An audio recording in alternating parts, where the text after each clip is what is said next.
2 days before New Year's Eve, my son Marcus and his wife Isabel slid a lifetime transfer contract across the dining room table, smiling coldly as if I had no choice in the matter. "Sign this now, Mom, or you will be cut off from everything," Marcus said in a voice I did not recognize, while Isabel crossed her arms with that calculating look she had perfected over 5 years of marriage. They thought I was a helpless old woman alone in a house that was too big, vulnerable, and without resources. What they did not know, what they never bothered to investigate, was that I was still the owner of a 740-acre ranch valued in the millions, that I had $8 million protected in an ironclad trust they did not even imagine existed, and that I was about to wipe those smug smiles off their faces forever. Before we continue, please subscribe to the Granny's Voice channel and write in the comments what time it is where you are watching from now. We might give you a shout out in our next video. Today's shout out goes to Elaine Prince from New Bern, North Carolina. Thank you for being part of this great family. Now let me tell you what happened that day. My name is Vivian Blackwood.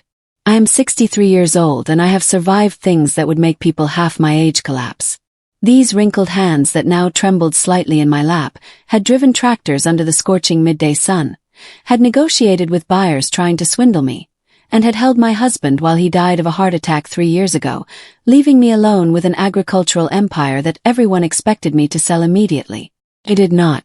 I fixed every fallen fence, paid every debt, and turned this land into something even more valuable than it was when he was alive. And now my own son wanted to rip it all away from me with a simple contract and a threat. The manila envelope Marcus had tossed onto the table sat there, obscene in its simplicity, with a gold logo of a law firm that had probably charged them a fortune to draft this legal document disguised as a robbery. The afternoon light streamed through the large living room windows. The same windows my husband and I had installed with our own hands 40 years ago, back when this house was nothing more than a basic concrete structure. Now everything shined. Every surface told a story. Every object had a memory attached to it. And they wanted to turn it into cash. "Did you read what the contract says?" Isabel asked, leaning forward with her perfectly manicured nails drumming on the wood of the table. She wore an emerald dress that probably cost more than what I spent on groceries in a month. And her expensive perfume invaded the space like a toxic cloud. "It says you will go live in a luxury assisted living facility. The best in the state. Care 24 hours a day, private nurses, gourmet food, recreational activities with people your age." She paused, letting her words float in the air as if she were offering me a prize. "All paid for, of course. In exchange, we just need you to transfer full administration of the ranch to Marcus. It is simple. It is fair. It is the right thing to do. The right thing to do." What an interesting phrase coming from a woman who had been poisoning my son's mind since the day they met. I remembered that day perfectly. 5 years ago when Marcus brought her home for the first time. She had arrived with her practiced smile and her eyes evaluating every corner of my property. During lunch, while I served the pot roast I had been preparing since 5 o'clock in the morning, she asked exactly 3 questions. How many acres did we have? Was there any other family with a claim to the land? And did I have plans to sell soon? I should have seen it then. The signs were all there, glowing like neon lights in the dark. "And if I do not sign?" I asked, keeping my voice calm, even though my heart beat like a war drum in my chest. I held my coffee mug, now lukewarm, between my hands. It was a simple gesture, almost casual, but it gave me something to focus on besides the fury growing inside me like a storm. Marcus exchanged a look with Isabel, one of those quick exchanges that couples have when they no longer need words to communicate. And in that second of silence, I saw the whole plan unfold before my eyes. This was not impulsive. This had been planned, rehearsed, perfected. "Then we will have to take more drastic measures," Marcus replied. And there was something in his tone that froze my blood. "We already spoke with Dr. Whitman. He is willing to certify that you are not in a mental condition to handle your own affairs. You are 63 years old, Mom. You live alone in the middle of nowhere. Sometimes you forget things. The other day you could not remember where you had left your keys." He leaned forward and I could see something in his eyes I never thought I would see. Calculated coldness. A judge would understand perfectly that you need help, that you need supervision, that you cannot keep making major financial decisions. There was the real threat. They did not just want my property. They wanted to declare me incompetent. They wanted to take away not just my land but my dignity, my autonomy, my basic right to exist as a capable human being. And they had planned it all. They had even bribed or convinced a doctor to back their narrative. Dr. Whitman, that man who had treated me for 20 years, who had known my husband, who had dined at this table more times than I could count. Money. Everything came down to money. Enough money can buy any loyalty, any signature, any convenient lie. The incident with the keys, I repeated slowly, and a bitter smile touched my lips. That was 2 months ago during your only visit all year.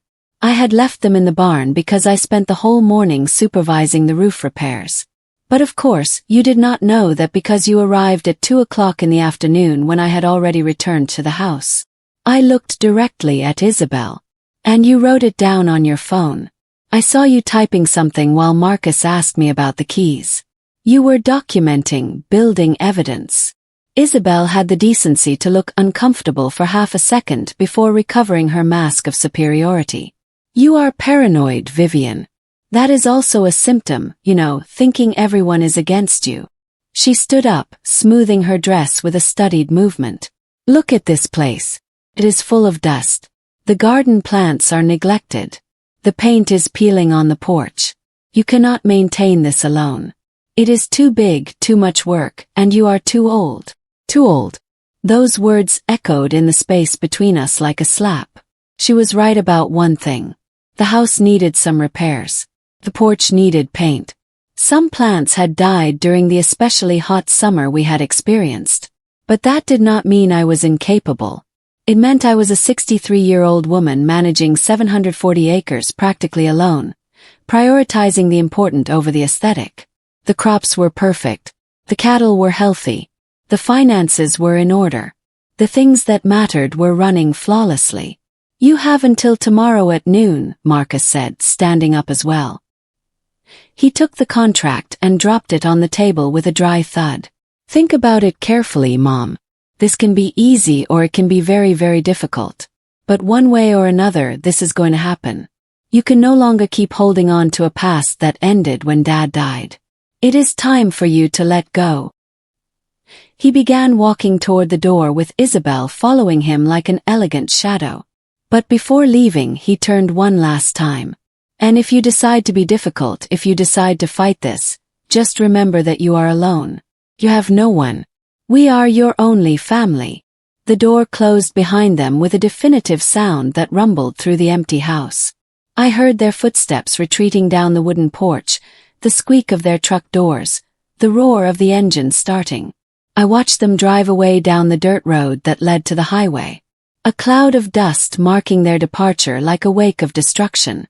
And only when the sound of the engine faded completely into the distance, only when I was absolutely sure they were gone, did I let my mask fall. My hands were trembling uncontrollably now. My breath came in short gasps. I let myself fall back into the chair and looked at the contract that was still there, threatening in its simplicity. 20 pages of fine print designed to strip me of everything. I picked it up with shaking fingers and began to read. Every clause was worse than the last. Total transfer of properties, full access to all bank accounts, revocation of my current will, designation of Marcus as the sole beneficiary and administrator of all my assets. And at the end, in even smaller print, a clause that chilled my blood.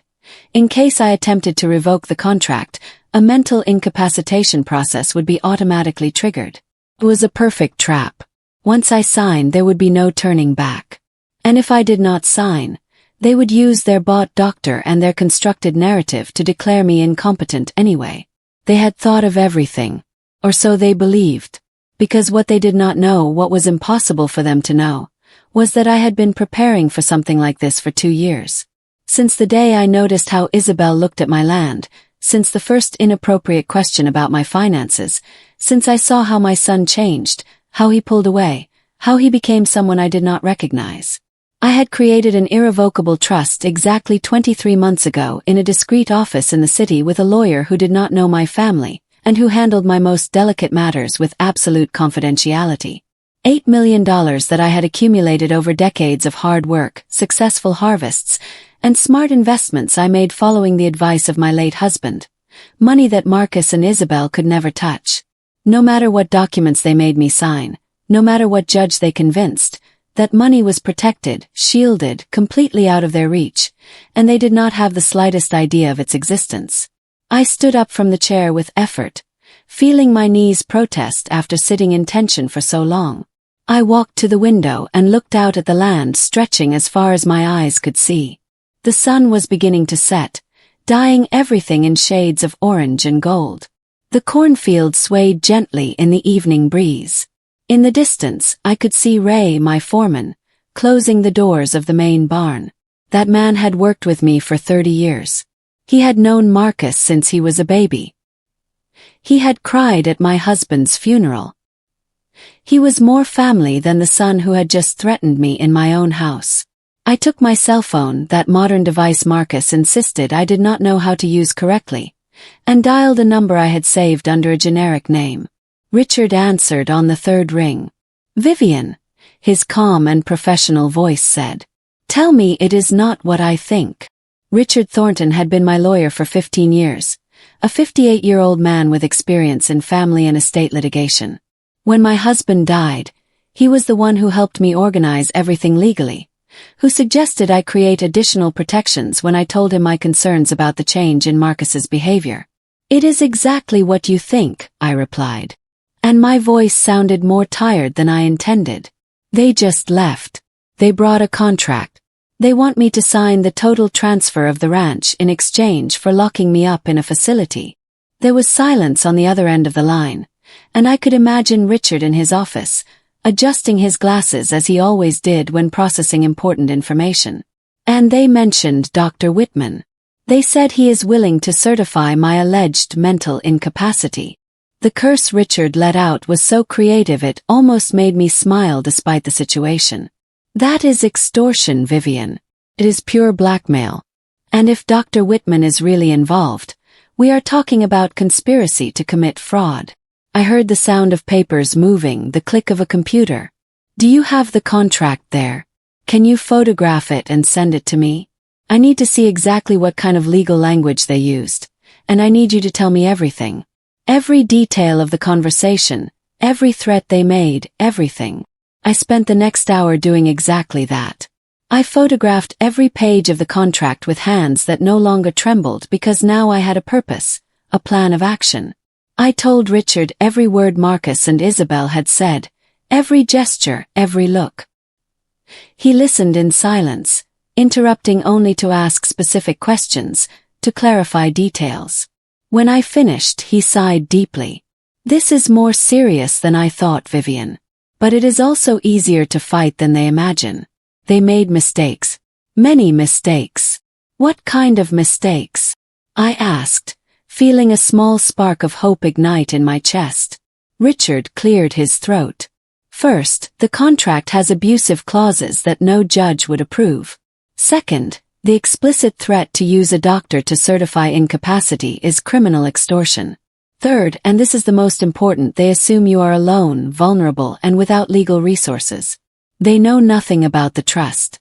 They do not know you have legal representation. They do not know you have been documenting changes in their behavior for 2 years." It was true. I had started writing a digital journal 24 months ago, saved in a password-protected folder on my computer.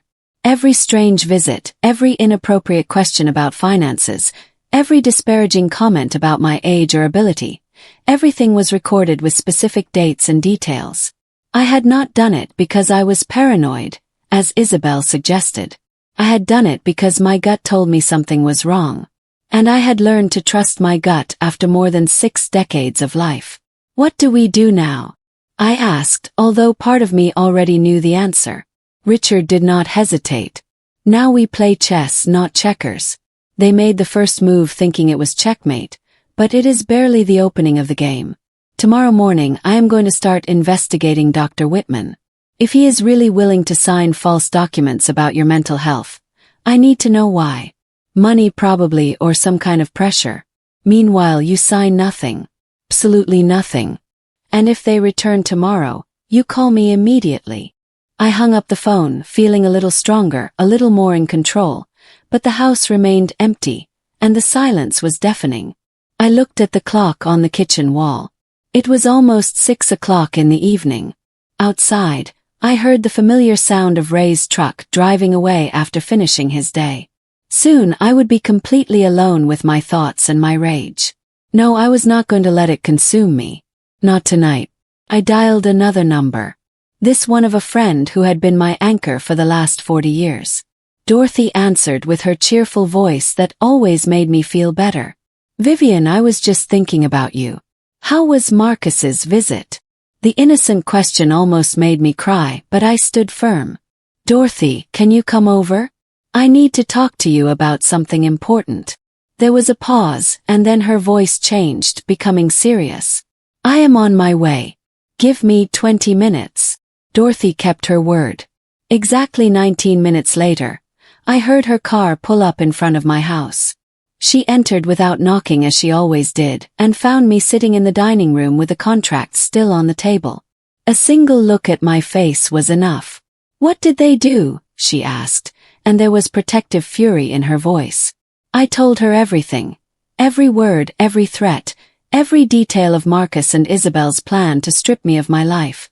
Dorothy listened in silence, her face turning progressively redder with each revelation. When I finished, she slapped the table with the palm of her hand so hard it made the contract jump. That damn boy. After everything you did for him, after how you raised him. And her, that viper dressed in silk, showed her true colors from day one. She stood up and began pacing back and forth in my kitchen, a storm of indignation and loyalty. They are not going to get away with this, Vivian. Not while I am alive. Not while we have something to say about it. Her words comforted me more than I could express. I was not alone. I had never really been alone. I had allies. I had resources. I had a clear mind and an iron will that had been forged in decades of surviving and thriving against all odds. Marcus and Isabel had made the fatal mistake of underestimating me. They thought my age equaled weakness. They thought my solitude equaled helplessness. They had no idea who they were really dealing with. That night I slept little. Every time I closed my eyes, I saw Marcus's face transformed into that of a greedy stranger and Isabel's calculating smile. But when dawn broke at 5 in the morning as always, I got up with a mental clarity I had not felt in months. Today my counterattack began. I dressed carefully, choosing comfortable but presentable clothes and brewed strong coffee. I needed to be completely alert for what was coming. At 7 o'clock sharp, Richard called. Vivian, I have news. I investigated Dr. Whitman all night. His voice sounded tired but triumphant. It turns out your dear family doctor has gambling debts of almost $200,000. 3 different casinos. He has been paying the minimum for 2 years. A man in that situation is perfectly vulnerable to a generous offer from your son. I felt the rage boiling in my stomach. Decades of trust, of medical care, of friendship, all thrown in the trash for money. There is more, Richard continued. I made some calls to contacts at the county clerk and recorder's office. Your son has been making inquiries about the property titles of your ranch for the last 6 months. He asked about transfer processes, about how declarations of incapacity work, about legal timeframes. This was not an impulsive decision from yesterday, Vivian. This has been meticulously planned for half a year, maybe more. The information hit me like a punch. 6 months. Half a year of deception, of fake smiles during scarce visits, of feigning concern while plotting to steal everything from me. What did you find on Isabel? I asked because my instinct told me she was the brain behind all this. Richard paused significantly. Isabel has an interesting history. Before meeting Marcus, she was briefly married to an older man, a businessman from the capital. The marriage lasted less than a year and ended with a lawsuit accusing her of attempting to manipulate his will. It never went to trial because they reached an out-of-court settlement, but the pattern is there. Your son is not her first mark, Vivian. He is just the most recent one. The pieces began to fit together with brutal clarity. Isabel had seen in Marcus exactly what she needed. A man with a widowed mother who owned valuable property, malleable enough to be molded, resentful enough about things from the past to be manipulated. And she had worked on him for 5 years, systematically distancing him from me, planting seeds of greed and justification. I need copies of everything you found, I said, my voice sounding harder than I intended. Documents, records, everything. If they are going to play dirty, we will play by the rules, but without mercy. After hanging up with Richard, I called Ray. He arrived 20 minutes later, taking off his work hat as he entered the kitchen. Miss Vivian, you look worried. What happened? Ray was a 55-year-old man, face weathered by the sun, hands calloused from honest work. I had watched him grow up on this land. He had worked alongside my husband, had been a witness to every important moment of the last 3 decades. If anyone could testify to my mental and physical capacity, it was him. I told him everything. I watched his face go from surprise to pain and finally to contained fury. That boy Marcus, he said finally, shaking his head. He was always weak of character. But this is pure betrayal. Mr. George must be rolling in his grave. The mention of my late husband squeezed my heart. George had loved his son unconditionally, had worked to exhaustion to build this legacy and leave it to him. And now that same son was spitting on his memory. Ray, I need you to be honest with me, I said, looking him directly in the eyes.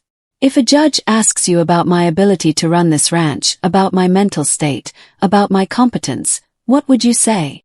He did not hesitate for a second. I would tell the truth that you handle these 740 acres better than many men half your age, that you supervise every detail, that you know every account, that you make smart decisions. I would say that after Mr. George died, we all thought this would fall apart, but you kept it running and made it grow. That is what I would say. His words gave me the strength I needed. You might have to say it in court, I warned. Marcus and his wife are going to try to declare me incompetent. They are going to bring a corrupt doctor with fake documents. It is going to get ugly, Ray. And I would understand perfectly if you do not want to get involved. He stood up looking offended. Miss Vivian, I do not work here just for the paycheck. I work here because this is my land too. In my heart. Because you and Mr. George treated me like family when others treated me like trash. If I have to stand in front of 100 judges and tell the truth, I will do it. And I will not be alone. He was right. When the news leaked among the ranch workers that same day, the reaction was unanimous. Lucas, the 28-year-old cattle manager. Ben, the mechanic who kept all the machinery running. Everyone expressed their loyalty, their willingness to testify, their fury at what Marcus was trying to do. I had treated these people with respect and dignity for decades. I had paid fair wages, helped with family emergencies, celebrated their triumphs, and mourned their losses. That loyalty could not be bought. It was earned, and now it was worth more than all the gold in the world. At 11 o'clock in the morning, I received a call from an unknown number. I answered cautiously. Mrs. Blackwood? Asked a young female voice. My name is Amanda. I am your daughter. The world stopped. Amanda, my youngest daughter, who had lived in Chicago for 10 years, working as an architect. We had kept in regular contact, but she and Marcus had never been close. She had left for college at 18 and had built her life far from the ranch. Amanda, I said, feeling my voice break slightly. How are you, sweetie? Mom, I just got a very strange call from Marcus, she said, and there was confusion and anger in her voice. He told me you are sick, that your mind is failing, that they are going to have to commit you. But something in his tone did not sound right. He sounded guilty, nervous. So I called Dorothy and she told me everything. There was a pause and then her voice became hard as steel.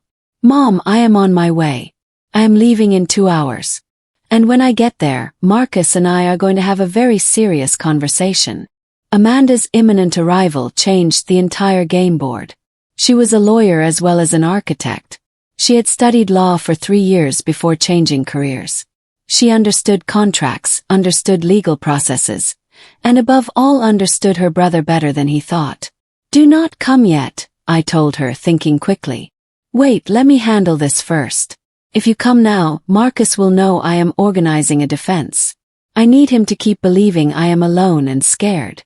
It is my advantage." Amanda protested but finally agreed. "Okay, Mom. But if things get worse, if you feel you are in danger, call me and I will be there in 4 hours. I promise."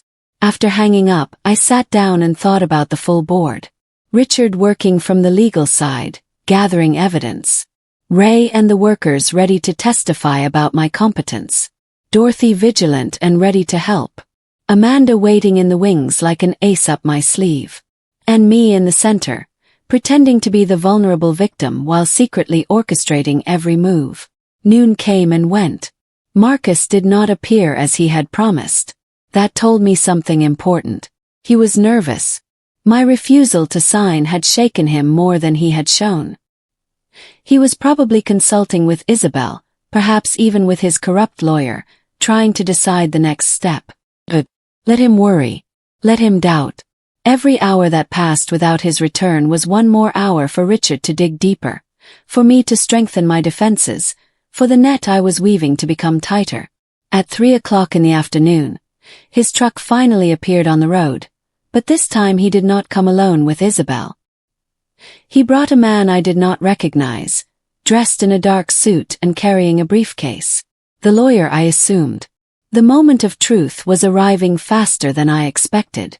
I watched them from the window as they got out of the vehicle.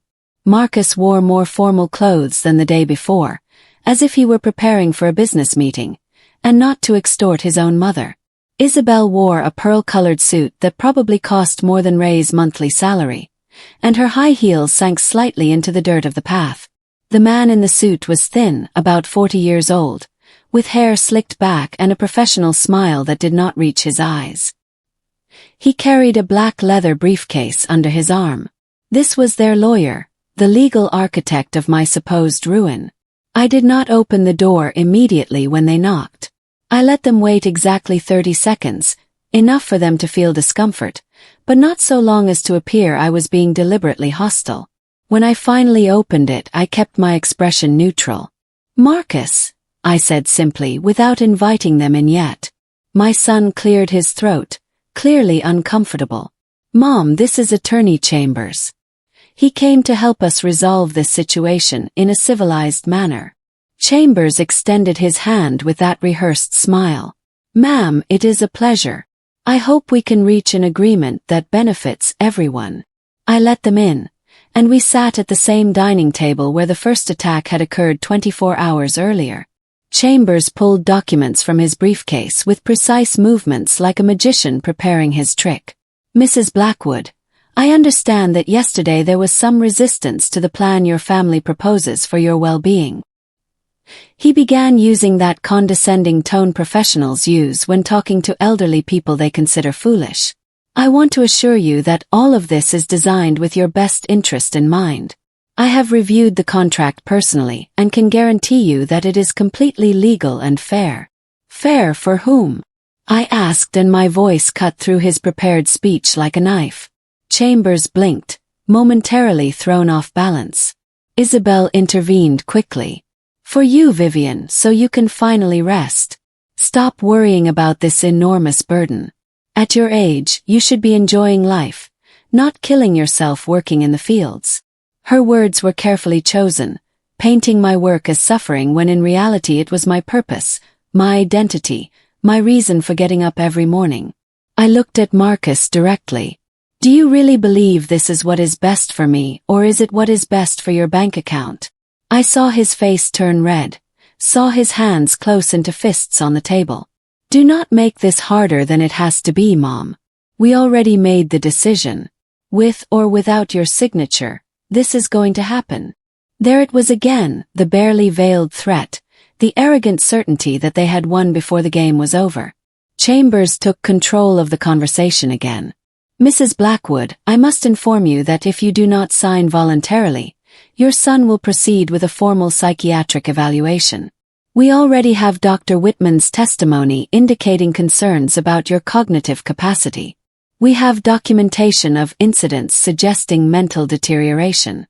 A judge will review the case and likely designate your son as legal guardian anyway. The difference is that process will be public, humiliating, and costly. Do you really want to go through that? It was a bluff, but well executed. I could see how they expected me to crumble before the threat of public humiliation, before the fear of a legal process. But I had spent 3 years building this ranch after my husband's death. While everyone expected me to fail, I had survived droughts, pests, economic crises. I was not going to crumble now before 3 people who gravely underestimated their opponent.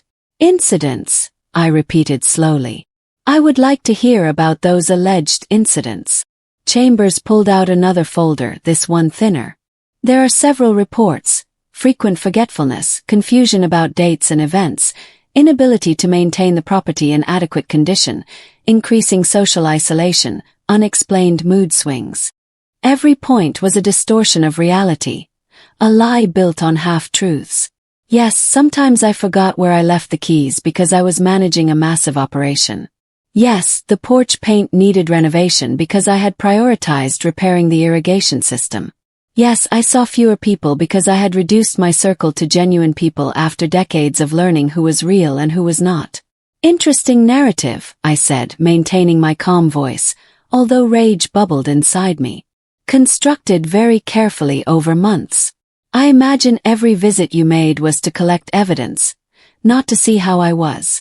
Every question about my routine was to build this case. I must admit it was meticulous. I saw Marcus and Isabel exchange nervous glances. They did not expect me to connect the dots so clearly. Chambers, however, kept his professional mask intact. "Ma'am, I understand this is emotional for you," he said with fake compassion. "But facts are facts. Your son is worried. He has a legal right to seek protection for you if he believes you are at risk. And frankly, living alone on 740 acres at your age is a considerable risk." He leaned forward, lowering his voice as if sharing a secret. "By signing this contract today, we avoid all the pain of the legal process. You go to a beautiful place, receive exceptional care, and your son ensures your legacy is preserved. It is really the best solution." The way he said, "Your legacy is preserved," almost made me laugh. They meant liquidated and turned into cash. I could see the whole plan now with crystal clarity. Once they had total control, they would sell the land, probably to some developer who had been sending offers for years. They would split the money, keep me sedated and quiet in some expensive institution, and live comfortably while I faded away in a white room smelling of disinfectant. It was a solid plan. Really, if I had been who they thought I was. "I need to go to the bathroom," I said abruptly, standing up. "Excuse me a moment." I saw the frustration on Chambers's face, the impatience of Isabel, the tension in Marcus's shoulders. But let them wait. I walked to the hallway, but instead of going to the bathroom, I went into my bedroom and grabbed my cell phone from the nightstand. I dialed Richard's number with fingers that no longer trembled. He answered on the first ring. "Are they there?" he asked without preamble.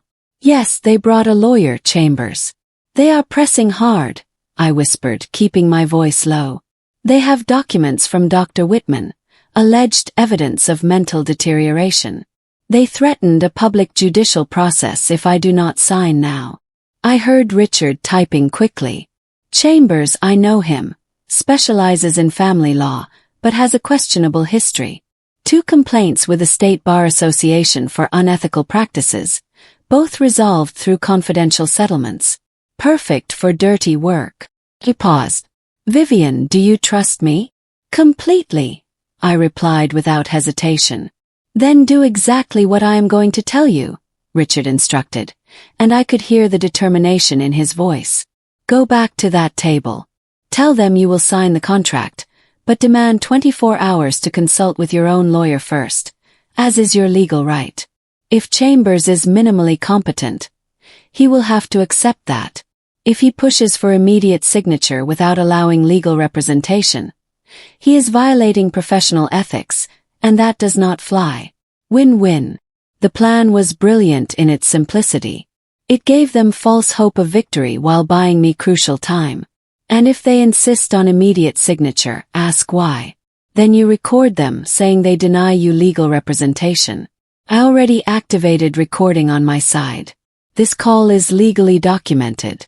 When you go back, leave your phone in your pocket with a recorder on. Everything they say from now on is evidence. The way Richard thought always impressed me.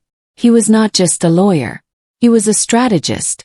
I returned to the table exactly 4 minutes later with my phone in my cardigan pocket, recording every word. "Excuse the delay," I said, sitting down again. The three of them looked at me with barely contained expectation. I took a deep breath as if I were making the hardest decision of my life. "Okay," I said finally, and I saw Isabel's eyes shine with triumph. "I will sign the contract." The silence that followed my words was electric. Isabel smiled widely, not bothering to hide her satisfaction. Marcus exhaled as if he had been holding his breath for hours. Chambers nodded professionally, already reaching for his expensive pen to hand to me. But I raised my hand, stopping them before they started celebrating. "On one condition," I added, and my voice was firm, clear, completely sane. "I need 24 hours to consult with my own legal representative. It is my right. Any competent lawyer knows that no contract of this magnitude should be signed without independent review." Isabel's smile faltered. Marcus straightened in his chair, confused. Chambers, however, kept his professional composure, although I could see a flash of irritation in his eyes. "Mrs. Blackwood, I understand your desire to have representation, but really this document is quite standard. I have reviewed it myself and can assure you it protects your interests. An additional consultation would only delay the inevitable and add unnecessary costs." He was pushing exactly as Richard had predicted. Every word coming out of his mouth was being recorded on my phone, building my case. "Are you suggesting that I should not have independent legal representation when signing a document that transfers total control of my estate?" I asked and let my words float in the air, heavy with implication. Chambers went stiff, finally understanding he had made a mistake. "No, of course I am not suggesting that. You have every right to legal consultation.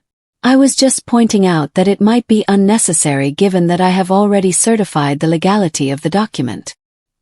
He was backtracking, trying to cover his slip, but it was too late.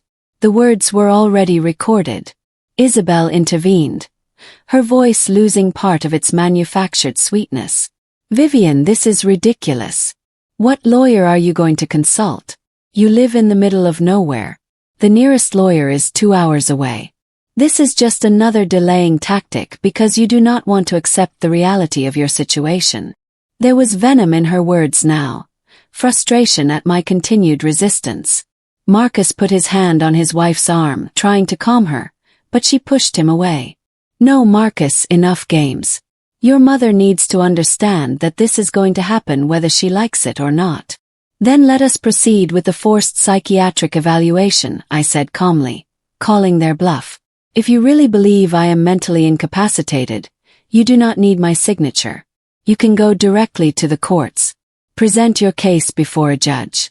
Bring your Dr. Whitman bought with your fabricated documents. Expose everything in a public hearing where every word will be officially recorded."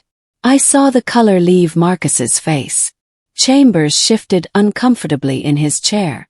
Only Isabel kept her defiant gaze. But even she seemed less sure now. "That will not be necessary," Chambers said quickly, regaining control of the situation. "Of course, the lady has a right to 24 hours of consideration. It is reasonable. It is appropriate. In fact, I would recommend it." He was retreating completely now, probably calculating his own legal exposure if this blew up. He pulled a business card from his wallet and slid it across the table toward me. "When your lawyer reviews the contract, you can call me directly with any questions or concerns. I am sure we will find that everything is in order." I took the card without really looking at it. Then I will see you tomorrow at the same time, I said, standing up. It was a clear signal that the meeting was over. Chambers gathered his documents with practiced efficiency, putting them in his briefcase. Marcus stood up slowly with a defeated expression. Isabel was the last to move, her eyes fixed on me with an intensity that bordered on pure hatred. "This is a mistake, Vivian," she said as she headed to the door. "You are delaying the inevitable. You are just making everything harder for yourself." "Or maybe," I replied, looking straight at her, "I am making sure it is done correctly. After all, if you are really concerned about my well-being and not just my money, 24 hours should not be a problem." It was a direct thrust, a barely veiled accusation. I saw her face tighten, saw her hands close into fists at her sides, but she could not say anything without revealing more than she had already revealed. Marcus took her by the arm and practically dragged her toward the door before she could respond. I watched them leave from the window, waiting until their truck disappeared completely from view before taking out my phone and stopping the recording. My hands were trembling now. All the adrenaline I had been suppressing during the confrontation finally releasing. "Called Richard immediately. I have it all recorded," I said before he could speak. Chambers pressing against independent legal representation. Isabel threatening abandonment. Marcus implicitly admitting they have power to force this. "Everything perfect," Richard replied, and I could hear his satisfaction. "Send me the audio file right now. Meanwhile, I need you to come to my office. We have 24 hours to build a defense that not only stops this, but reverses it completely against them. And Vivian, there is something else I discovered about Isabel that you need to hear in person. Something that changes absolutely everything." The urgency in his voice told me he had found something big, something that could be the turning point we needed. An hour later, I was in Richard's office in town, sitting across from his desk while he spread documents and photographs before me. Isabel did not just have one failed previous marriage. He began pointing to a series of legal records.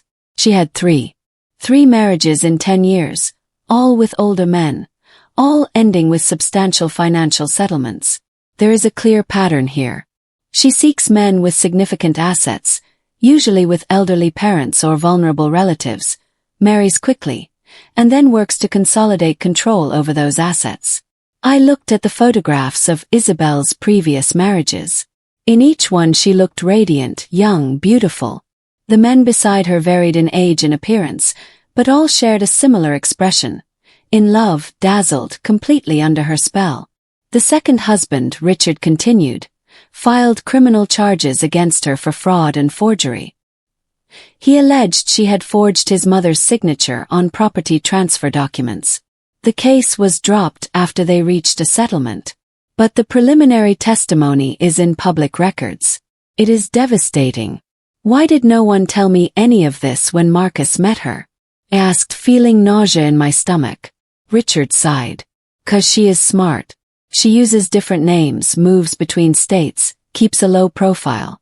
There are no convictions on her record because she always reaches settlements before trial.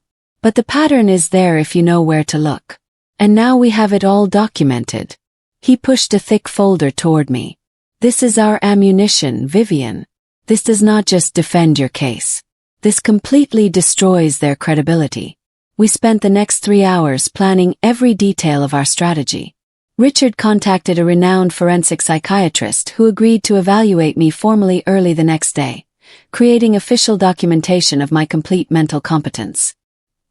He contacted the Bar Association with a preliminary complaint against Chambers for pressing against independent representation, and he began drafting a preemptive lawsuit against Marcus and Isabel for attempted fraud, elder manipulation, and conspiracy.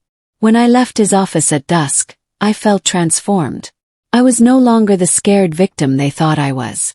I was an opponent, armed, prepared, and absolutely ready for war. I drove back to my ranch while the sun set, painting the sky in shades of orange and pink. The land stretched out on both sides of the road. Beautiful and eternal. This was what I was fighting for. Not just property or money, but legacy, dignity, the right to live my final years on my own terms. When I got home, I found Dorothy waiting for me on the porch with a casserole of hot food. "Ray told me they came back today," she said as we went inside. "How did it go?"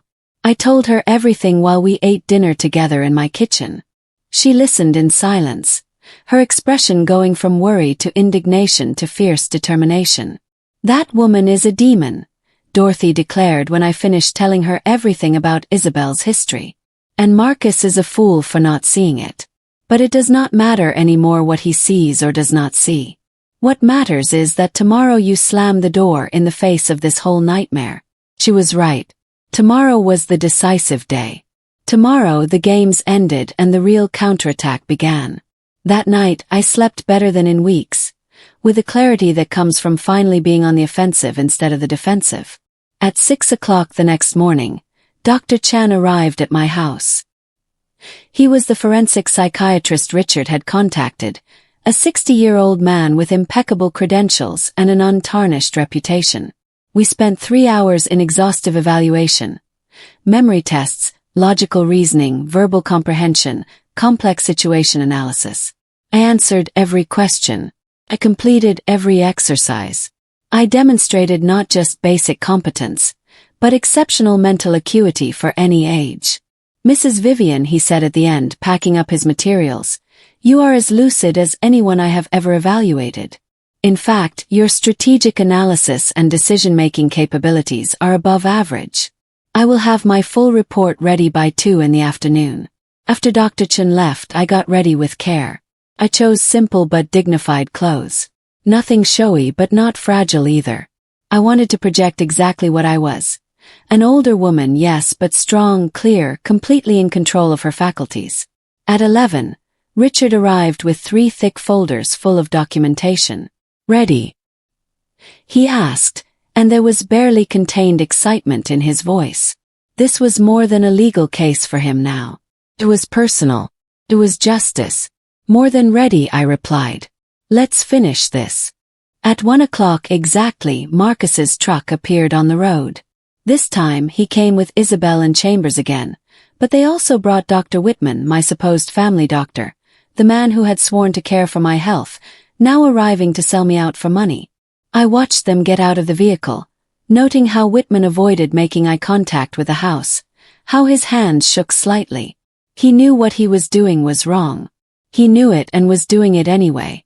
That made him worse than Marcus or Isabel, who at least had the excuse of blind greed. I opened the door before they knocked. "Come in," I said simply. Everyone entered. Chambers carrying his briefcase, Marcus with a tense expression, Isabel with her smile of anticipated victory, and Whitman dragging himself behind like a guilty shadow. They sat around my table, the same configuration as 2 days before, except now there was an additional player. And what they did not know was that I had also brought reinforcements. Richard was waiting in my bedroom, ready to enter at the exact moment we had planned. "Well, Mom," Marcus began, trying to sound conciliatory. "We hope you have had time to think clearly. Did you consult with any lawyer like you wanted?" His tone suggested he did not believe I had really done it, that it had just been a delaying tactic. "Yes," I replied calmly. "I consulted extensively. In fact, my lawyer is here." I paused, enjoying the moment of confusion on their faces. "Richard, you can come in now." The bedroom door opened and Richard emerged with his folders, his presence immediately filling the space with professional authority. He wore an impeccable suit, carried a leather briefcase, and his expression was one of absolute confidence. Chambers went pale upon recognizing him. Whitman sank into his chair. Isabel kept her composure, but I saw her fingers tighten around her purse. Marcus simply looked confused. "Who are you?" he asked. "Richard Thornton," my lawyer replied, placing his folders on the table with a sharp slap. "Legal representative for Mrs. Vivian for 15 years. And I have very interesting information to share with all of you." Richard opened the first folder with a deliberately slow movement, building tension. "First, let us talk about the contract you are trying to get my client to sign. I have reviewed it completely and found no less than 17 clauses that violate state laws protecting the elderly. Transfer by coercion, ambiguous language regarding revocability, abusive penalty clauses. No judge in their right mind would validate this document. Chambers, did you really think this would pass serious legal review? Marcus's lawyer opened his mouth, but no sound came out. He was trapped and he knew it. Second, Richard continued, opening the second folder. Let us talk about Dr. Whitman and his alleged evaluation of mental incompetence. He pulled out documents and slid them across the table. This morning, Mrs. Vivian was evaluated by Dr. Chen, a forensic psychiatrist with 30 years of experience and certifications in 3 states. His evaluation, which I have here, confirms complete mental competence, exceptional cognitive acuity, and 0 signs of deterioration. Now, Dr. Whitman, do you want to explain how you plan to justify your contradictory diagnosis, or shall we talk directly about your $200,000 in casino debts and who offered to pay part of them? Whitman's face turned bright red, then white. I do not know what you are talking about, he stammered. I have not made any diagnosis yet. It was an obvious lie. Marcus turned to him, surprised. What? You said you had already observed signs of dementia. You said you could certify it. Whitman shook his head vigorously. No, I just said it was possible that sometimes older people, this is a misunderstanding. He was backtracking, trying to save himself, throwing Marcus under the bus in the process. Third, Richard said, and his voice became harder.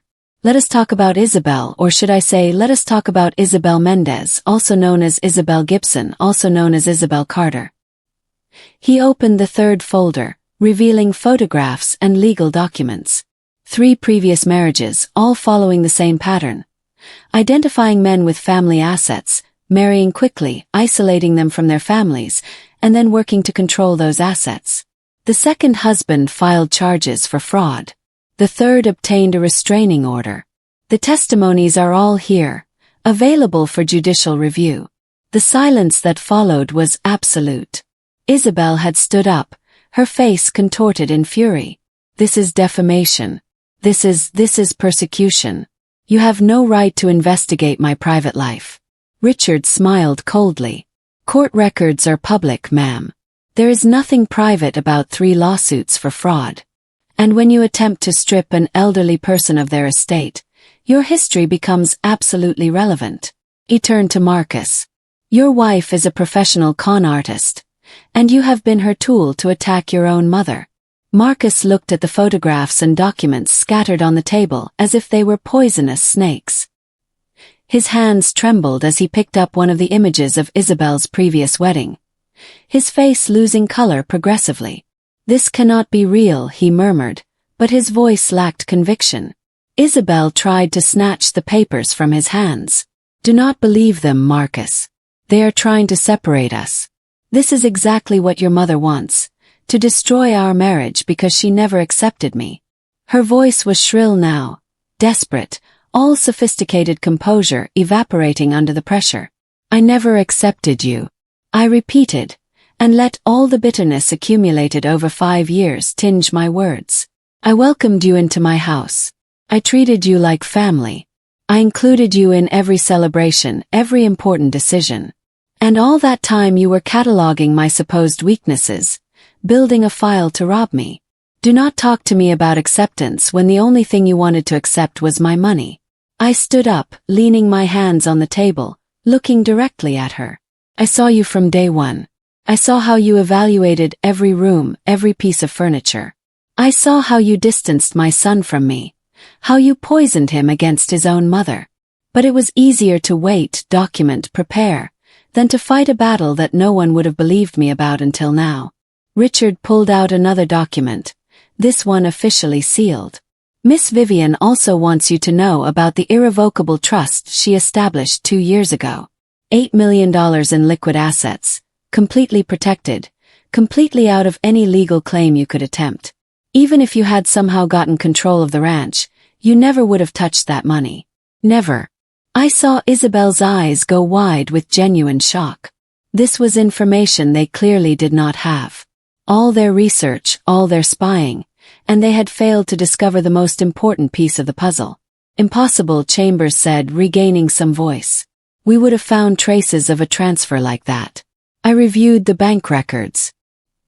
He stopped abruptly, realizing he had just admitted to investigating his alleged client's finances illegally. Richard smiled like a shark smelling blood.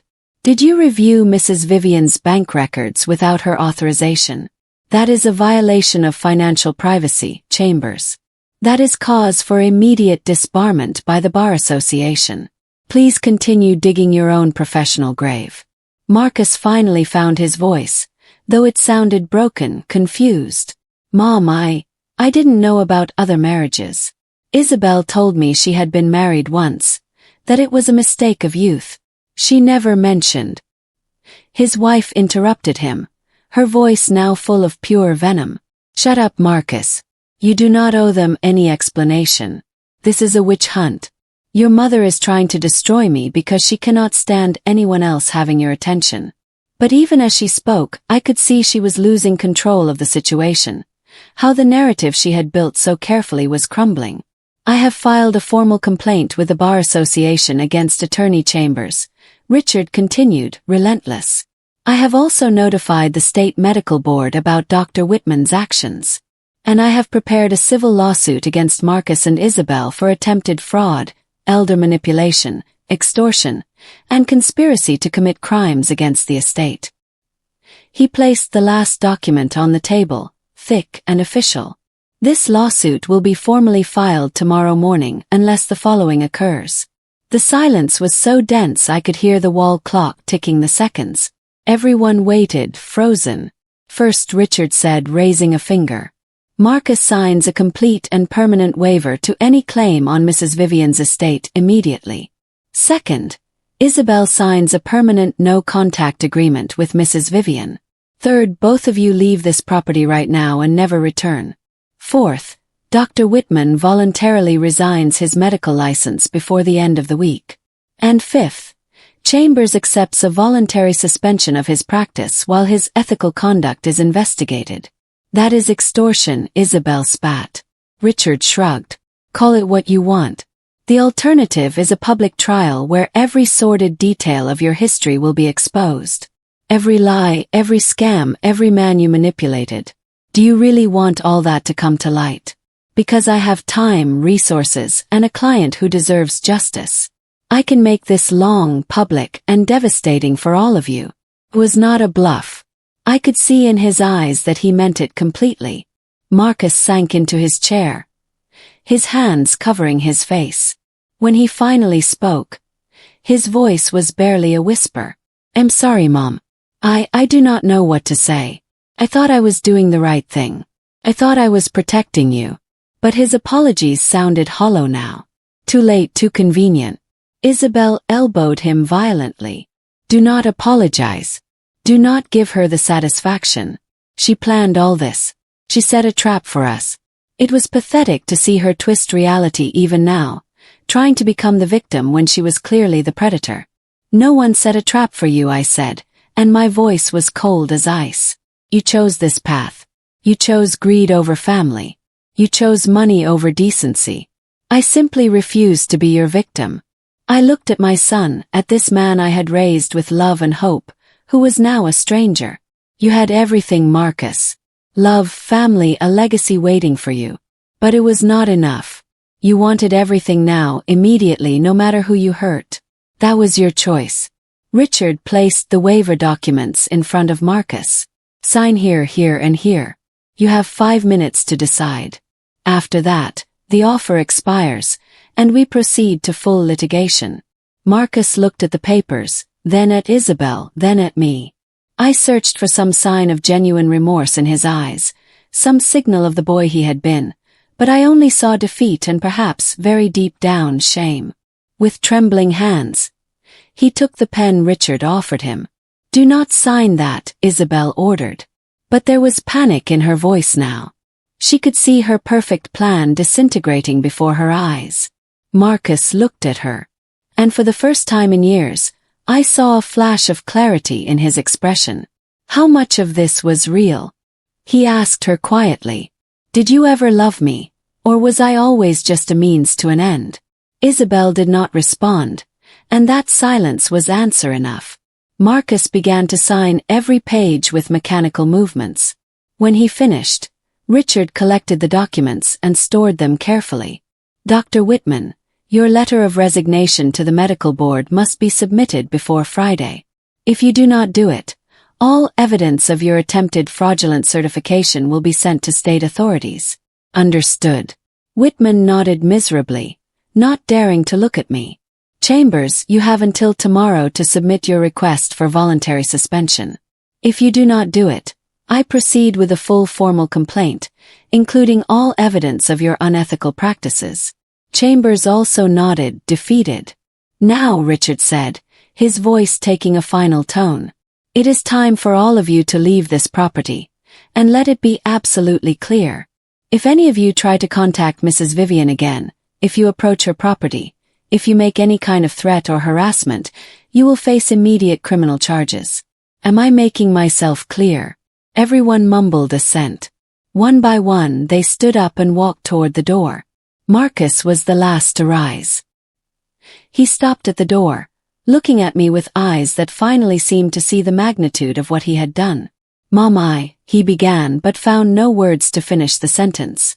What could he say that would change anything in this moment? What apology could erase the betrayal, the greed, the deliberate attempt to rob me not only of my property but my dignity and autonomy? I waited, giving him the chance to say something meaningful. But there was only silence loaded with late regret. Go, Marcus, I said finally, and my voice was sadder than angry now. Build your life far from here, but do it honestly this time. Do it without betraying the people who love you.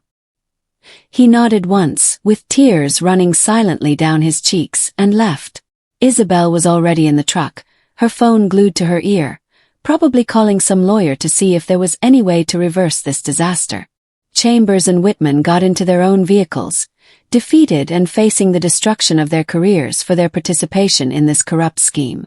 I watched them leave, 3 vehicles kicking up dust as they drove away down the road that led to the main highway. When the last engine disappeared into the distance, something inside me broke. Not from pain exactly, but from release, as if I had been holding a huge weight for years and could finally let it drop. My knees buckled, and Richard held me before I fell, guiding me back to my chair. It is over, he said softly. It is finished, Vivian. But it was not completely over. The following days were a whirlwind of legal activity. Richard filed all formal documents with the court, establishing official records of everything that occurred. Dr. Whitman, true to his word born of fear, submitted his voluntary resignation to the medical board with a letter citing personal health reasons. Chambers requested a temporary suspension of his license, thus avoiding a deeper investigation that would have exposed every dark corner of his legal practice. Both escaped with their secrets mostly intact, but their careers were effectively finished. The news spread through the town like fire in dry grass. A small community like ours thrived on stories, and this one was particularly juicy. The strong widow who had defeated her own son's attempt to rob her. Some murmured that I had been too hard, that I should have forgiven Marcus. But most understood. Most had seen similar cases, families destroyed by greed, elderly people stripped of everything by unscrupulous relatives. I had become a symbol of resistance, and that brought both admiration and discomfort. Dorothy stayed with me during that first week, sleeping in the guest room, ensuring I was not alone while I processed everything. At night, we sat on the porch, drinking tea, watching the stars over the dark fields. Do you think you will ever talk to him again? She asked one night, referring to Marcus. I considered the question carefully. I do not know, I replied honestly. Part of me wants to believe he can change, that he can become the man he should be again. But another part knows that some bridges, once burned, cannot be rebuilt. 2 weeks after the final confrontation, I received a letter. The envelope was simple, no return address, but I recognized Marcus's handwriting immediately. Dorothy was with me when I opened it, ready to support me if the content was hurtful. But the letter was not cruel. It was devastatingly honest. Marcus wrote about how he had left Isabel, how he had finally seen her manipulation clearly. He wrote about therapy, about facing his own demons of greed and resentment. He did not ask for forgiveness because he knew he did not deserve it. He just wanted me to know he was trying to be better. He left Isabel, I said quietly, folding the letter. Dorothy snorted. He should have done that 5 years ago. But I guess better late than never. She was right. Of course Marcus's regret was real, but it did not change what he had done. It did not erase the betrayal. However, there was a small comfort in knowing that perhaps eventually he could recover something of himself. I did not answer the letter. Not yet. Maybe someday, when the wounds were not so fresh, we could find some kind of cautious reconciliation. But that day was very far away. Meanwhile, my life continued. The crops needed attention. Cattle needed care. The ranch remained a massive operation requiring constant supervision. Ray and the other workers had become even more loyal after seeing the battle I had fought. Lucas stopped me one morning while I was inspecting the pens. Miss Vivian, we all want you to know we are with you always. This land is more than work for us. It is family. His words moved me deeply, reminding me that true family does not always come from shared blood. A month after the incident, Amanda finally made her visit. She arrived on a Friday afternoon, her car loaded with suitcases. I came to stay for a while, she announced, hugging me tight.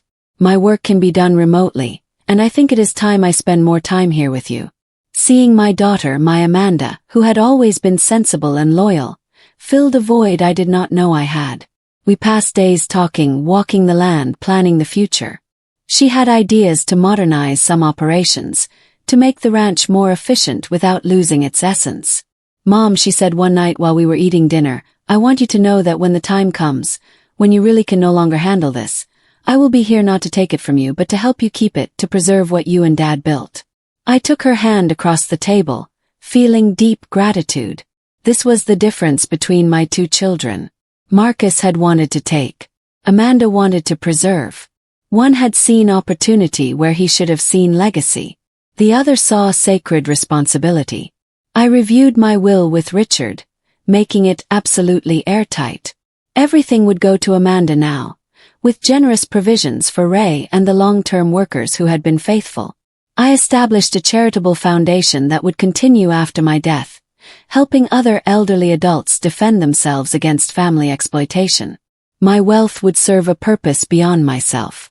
As for Marcus, I left a modest sum in a trust, available only if he demonstrated 3 consecutive years of stable and honest living. It was not punishment but a test.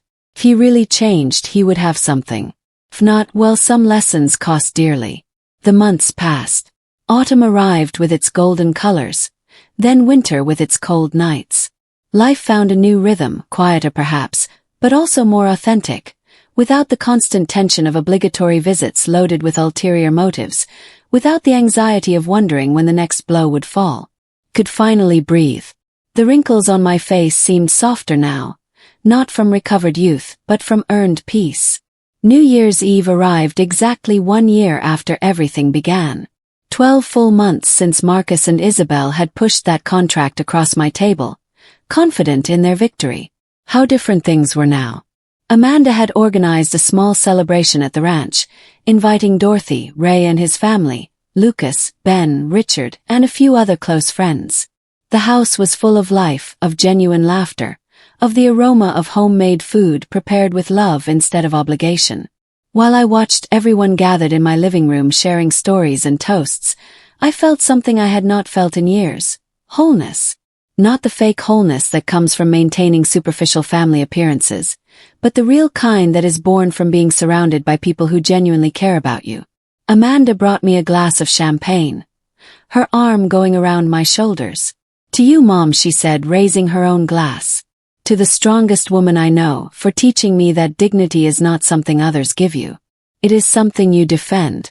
Everyone raised their glasses, the clinking of crystal filling the warm air of the house. To Miss Vivian, said Ray with an emotional voice, who taught us that age is just a number, but character is eternal. We drank together. And in that moment, I felt the full weight of what I had achieved. I had not just defended my property and my money. I had defended my right to exist on my own terms, to live with dignity until my last breath, to not be discarded or controlled simply because I had lived many years.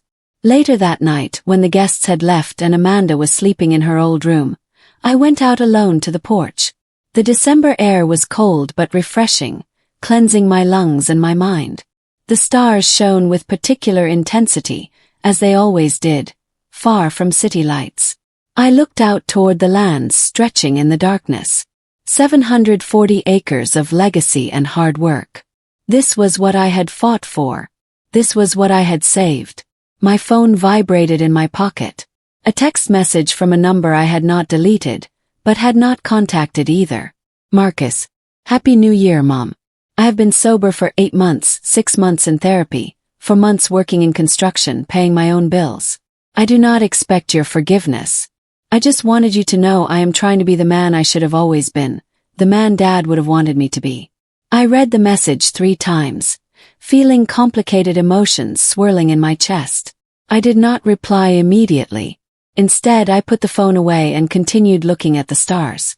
Forgiveness, if it came, would be a slow process. I could not simply erase the betrayal with pretty words or promises of change, but I could recognize the effort. I could keep a door ajar, not for complete reconciliation, but for the possibility that someday perhaps we could find something resembling peace. My husband would have wanted that. I think George always believed in second chances, in the human capacity for growth. I thought of Isabel, wondering what had become of her. Richard had mentioned months ago that she had moved to another state, probably looking for her next mark. Some people never change, never learn. They just continue their destructive cycle until they finally face consequences they cannot escape. I felt no pity for her. She had made her choices with open eyes. She had caused deliberate harm. She had seen people as objects to be exploited. Karma eventually catches up to everyone. I heard the door open behind me. Amanda came out wrapped in a blanket, sitting in the chair next to mine. Couldn't sleep, she said. Too much excitement from the day. We sat in shared silence for a moment, the kind of comfortable silence that only exists between people who truly understand each other. I saw Marcus wrote to you, she said finally. Of course she had seen it. Amanda had always been perceptive. Yes, I replied simply. Are you going to answer? Her question held no judgment, just genuine curiosity. Shrug. Eventually. When I am ready, if I am ever ready. Amanda nodded, accepting my answer without pushing. For what it is worth, I think he is genuinely trying. I spoke to him a month ago. He sounds different, more humble, more broken, but in a way that maybe he needed to break to rebuild himself correctly. Her words gave me something to think about. Fireworks began to explode in the distant town, points of colored light against the black sky. Midnight. A new year beginning. 12 months ago, I had been at my most vulnerable point, facing the greatest betrayal of my life. Now I was here, victorious, surrounded by real love, with my future secured and my dignity intact. The transformation was remarkable. Do you know what is strangest? I said quietly. Part of me is almost grateful it happened. It forced me to be stronger than I knew I could be. It showed me who was really important in my life. Amanda took my hand. You were always strong, Mom. Just that now everyone else finally sees it as well. She was right. The strength had always been there, forged in decades of surviving, of building, of persevering when others gave up. Marcus and Isabel had simply been the catalyst that brought it to the surface in a way impossible to ignore. They had fatally underestimated me, and that mistake had cost them everything they wanted. We spent the first minutes of the new year on that porch, mother and daughter, watching the distant celebration and feeling deep gratitude for what we had. When we finally went back inside, I stopped in front of the photograph of my husband hanging in the living room. George looked at me from the frame. His smile captured forever in a moment of happiness. I did it, I whispered to him. I protected what we built. Kept our promise. I could imagine his response, his pride, his unwavering love even from beyond death. That night, I slept deeply without nightmares, without anxiety. For the first time in more than a year, my sleep was completely peaceful. When I woke with the dawn, as I always did, I walked to the window and watched the golden light spread over my land. 740 acres of legacy. $8 million protected for the future. A loyal daughter ready to continue what I had started. Faithful workers who respected not my age but my character. True friends who had stood by my side in the hardest battle. I had won more than a legal fight. I had reclaimed my narrative, my agency, my fundamental right to exist as a whole person until my last day. No one would ever treat me as an object of pity or exploitation again. I had set a precedent not just for myself but for every elderly adult who faces family greed, who is underestimated due to their age, who deserves dignity but must fight for it. My story would spread. I knew Richard had already mentioned using the case as an example in legal conferences on elder protection. The sun continued to rise, bathing everything in warm and promising light. A new year, new possibilities, life continuing in its eternal rhythms of sowing and harvesting. I dressed slowly with care, preparing for another day of work on the land I loved. 64 years old now, but feeling more vital than ever. Age, I had learned, was not weakness. It was accumulated wisdom, scars earned honestly, strength tested in fires that would have destroyed less tempered people. I went out into the full dawn, breathing fresh country air, feeling solid ground beneath my feet. This was my life. This was my victory.